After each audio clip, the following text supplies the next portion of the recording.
दिवसापासून उपमहापौरच्या इलेक्शन नंतर जे काही शिवसैनिक असतील किंवा सगळ्यांमध्ये जे काही नाराजीचं वातावरण पसरलं होतं त्या संदर्भात स्वतः मी सुद्धा का भाऊ शेवटी याच्यामध्ये काय असं रेस असती, कोणाला एखाद्याला पद भेटतं एखाद्याला भेटत नाही. त्यामध्ये मी सुद्धा उपमहापौर पदाच्या रेसमध्ये होतो. मान्य सुवर्णताई होत्या, राहुलजी दिवे होते, त्यामध्ये विलास शिंदे यांना वरतून पक्षप्रमुखांनी आदेश दिले व त्याप्रमाणे त्यांना उपमहापौर पदाची संधी मिळाली. पण त्यानंतर भरपूरसे नाराजीचा जो सूर होता का सगळे नाराज होते शिवसैनिक, सगळ्यांचे मला फोन चालू होते.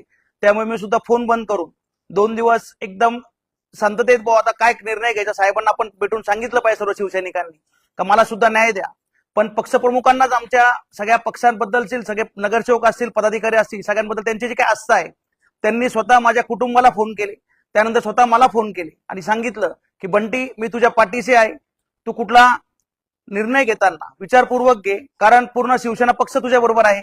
तुला मोठं करण्याचं, तुला तुझे स्वप्न पूर्ण करण्याचे, त्यासाठी पूर्ण शिवसेना आम्ही बांधील आहोत. तू कुठला चुकीचा निर्णय घेऊ नको.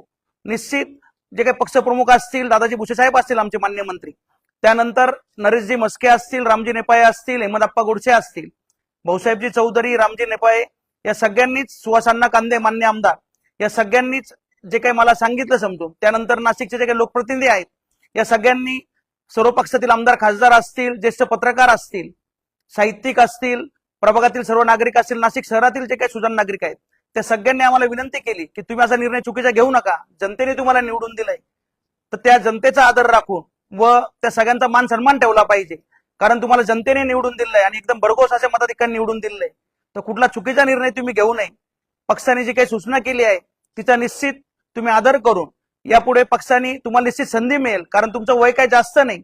अशा सर्व ज्या काही भावना होत्या व पक्षप्रमुखांचा जो काही आदेश होता त्याप्रमाणे मी महानगर प्रमुख असेल किंवा नगरसेवक पदाचा कुठलाही राजीनामा हा देणार नाही, कारण जे काही जनभावना आहे त्या जनभावनेचा आदर करून हा निर्णय मी आज घेत आहे. काय निर्णय?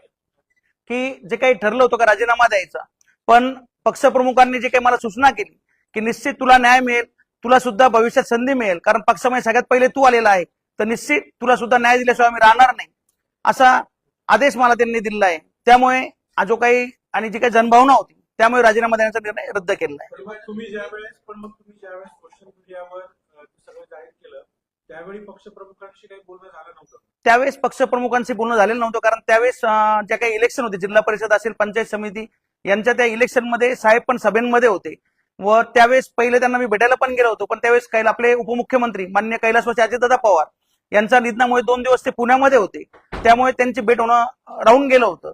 तर ज्या काही शिवसैनिकां सगळ्यांच्या भावना होत्या त्या भावना आम्ही व्यक्त केल्या होत्या, पण त्याचा आदर आमचा राखला गेला आहे आणि पक्षप्रमुखांनी पण आम्हाला आदेश दिलेला आहे, तर तो आदेश शिरसावध्ये मानण्याचं काम शिवसैनिकाचा आहे. साहेबांनी आम्हाला सांगितलं आहे की निश्चित तुला सुद्धा तुझा मान सन्मान जो काय येतोच ते ठेवण्याचं काम पक्ष हे करेल.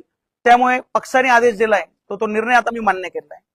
आता बोलताना तुम्ही सांगितलं की पक्षप्रमुखांनी हा निर्णय घेतलेला होता उपमहापौरपदी विलास शिंदे यांना संधी देण्याचा. तुम्ही त्यांच्या निर्णयाला आव्हान दिलं आणि तुम्ही सोशल मीडियावर पोस्ट व्यक्त केले आणि आता तुमची म्हणता की नाही, म्हणजे उपमुख्यमंत्र्यांना आव्हान दिलं? नाही, उपमुख्यमंत्र्यांना कुठले आव्हान आम्ही दिलेलं नाही. आपण बघू की जो काही निर्णय होता तो निर्णय पहिले स्थानिक पातळीवर झाला व त्यानंतर आम्हाला कळालं की साहेबांनी वरतून आदेश दिले आहे. कारण आतापर्यंतची पद्धत अशी की गटनेता हे नावं वरती पाडवतो इच्छुकांचे व नंतर पक्षप्रमुख जे काही पक्षाचे सचिव आहेत त्यांना आदेश करता व ते आदेश केल्यानंतर ते नाव गटप्रमुखांकडे येतं व गटप्रमुख ते नाव जाहीर करतो. अशी पद्धत शिवसेनेमध्ये गेल्या कित्येक वर्षापासून, म्हणजे शिवसेना स्थापन झाल्यापासून अशी परंपरा आहे.